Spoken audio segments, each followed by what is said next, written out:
سلامن ጥዕናን ንኹልኩም ተኸታተልተይ ይኹን እንዳበልኩ ናብ ናይ ልምዓንቲ መደበይ ከኣትው ኣብ ናይ ልምዓንቲ መደበይ ሕፅር ዝበለትን ኣዝያ ኣምሃሪትን መደብ ሒዘልኩም እመፅ ኣለኹ ናይ ልምዓንቲ መደበይ ዘልዕሎ ንሰውነትና ውዑይ ሻወር ዶ ይሓይሽ ዋላስ ዝሑል ሻወር ዝብል ነገር ክንርኢና እንታይ ረብሓታት ከ ኣለዎም ዝብል ሓሳብ እውን ኣሕፅር ኣቢልና ክንርኢና እስካብ ናይ መደበይ ፍጻመ ሓቢርኩም ንጽንሑ ነዚ ቻነል ሓደሽቲ ዝኾንኩም ሰብስክራይብ ብምግባርን ነታ ናይ ደወል ምልክት ሓንቲ شعب من كان استفلاليو ناي صوتاو ركب ناي طعنا كومون ناي حدارن ناي فقرن هيوت انفورميشن تراهبلو channel سدران ختكونو بخبرين حدد مدبنا ناب بزحات سبات بصحو بزحات احواتنا تمهرتي نوصدلو لايك غيركم جمرو سدران سخونكمني دامسغنكو ناب مدبي كملس نغلغلينا دحري نويح ناي سراح ساعات وعي شاور مغبار محداس كوينو كسمعنا يخاليو ويدما منالبات زحل شاور لك كمتي اكلاتنا نغو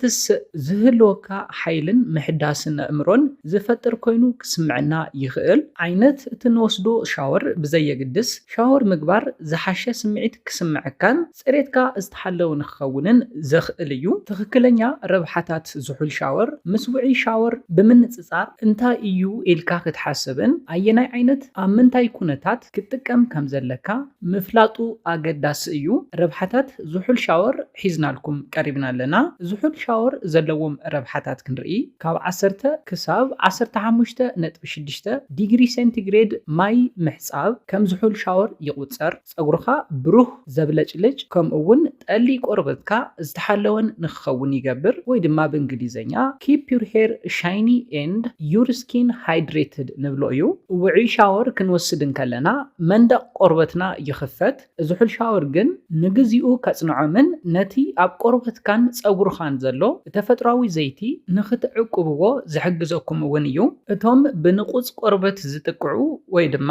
ብዛዕባ ደረቕን ስብርባርን ጨጉሪ ዝጭነቁ ሰባት በብእዋኑ ብዙሑል ማይ ምሕጻብ ከዘውትሩ ይምከር ስለዝኾነ ንቆርቦትናን ንጸጉርናን ጥዕና ዝሑል ሻወር ዝበለጸ ተመራጽ እዩ እቲ ኻሊእ ንሪኦ ረብሓ ሻወር ድማ improve mental health and boost immunity ንብሎ እዩ ወይ ድማ ጥዕና ኣእምሮ ምምሕያሽን ሕማም ምክልኻል ዓቕምን ምዕባይ እዩ ትጠቕሙ ዝሑል ማይ ሰውነትና ኖር አድሪናሊንን ቤታ ኢንዶርፊንን በበዝሒ ንኽምንጨው የነቃቅሕ ዝሑል ሻወር ክንወስድ ከለና ካብ መወዳእታ ነርቭና ናብ ሓንጎልና ኤሌክትሪካዊ ድርኺት ይለኣኽ እዚ ኬሚካዊ ምላሽ ድማ ኣብ ገለ ውልቀ ሰባት ፀረ ጭንቀት ውፅኢት ንክህልው ዘኽእል እዩ ስለዝኾነ ሻወር ንእምሮና ጥዕና ዘመሓይሾን ዝከላኸለልናን እዩ ከምኡውን ካብ ጭንቀት ናፃ ንኽንከውን እውን ሻወር ዝበለፀ ተመራፂ እዩ ዝሑል ሻወር ምውሳድ ስርዓተ ምክልኻል ሕማምኩም ብምዕባይን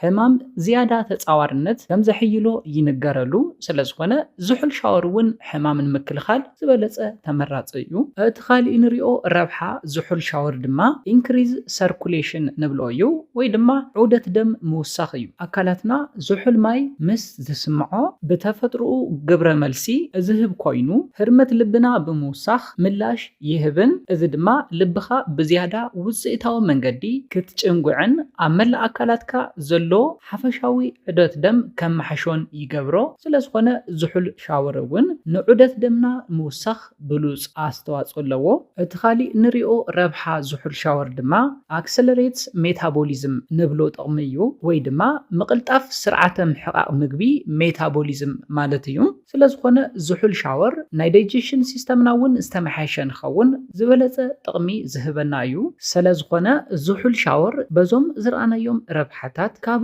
ውዑይ ሻወር ዝበለፀ ረብሓ ከም ዝህብ ብምፍላጥ ዝሑል ሻወር ንኽትወስዱ ሓበሬታ ክህበኩም ይደሊ ዕላማኹም ክብደት ሰውነት ምቕናስ እንተኾይኑ ስሩዕ ኣካላዊ ምንቅስቃስ ክትገብሩ ኣለኩም ዝሑል ሻወር ንኻሊእ ከይዲ ሕክምናታት ፈውስታት ስርዓተ ክንክን ቆርበትን ምንቅስቃስ ኣካላትን ከም ምትካእታ ፈፂሙ ክቁፀር የብሉን ስለዝኾነ ክብደት ሰውነት ክትቀንሱ ድሌት እንተሃሊኩም ካልኦት ምንቅስቃሳት ግድን ክትሰርሑ ኣለኩም እምበር ዝሑል ሻወር ከም መማረፂ ክኸውን ኣይኽእልን ኮይኑ ግና እዞም እስካብ ሕዚ ዝረኣናዮም ረብሓታት ዝሑል ሻወር ስለዝኾኑ ካብ ውዑይ ሻወር ዝሑል ሻወር ንኽትወስዱ ክሕብረልኩም ይደሊ ነዚ ኢለ ናይ ልምዓንቲ መደበይ በዚ ክዛዝም ካብ ናይ ልምዓንቲ መደበይ ዝኾነ ሓድሽ ነገር ከም ዝሓስኩም ተስፋ ይገብር ነዚ ቻነል ሓደሽቲ ዝኾንኩም ሰብስክራይብ ብምግባርን ነታ ናይ ደውል ምልክት ሓንቲ ሻዕ ብምንካእን ክትተባብዑናን ስድራ ክትኮኑናን ብኽብሪ ንሓትት። መደብና ናብ ብዙሓት ሰባት በፂሑ ብዙሓት ኣሕዋትና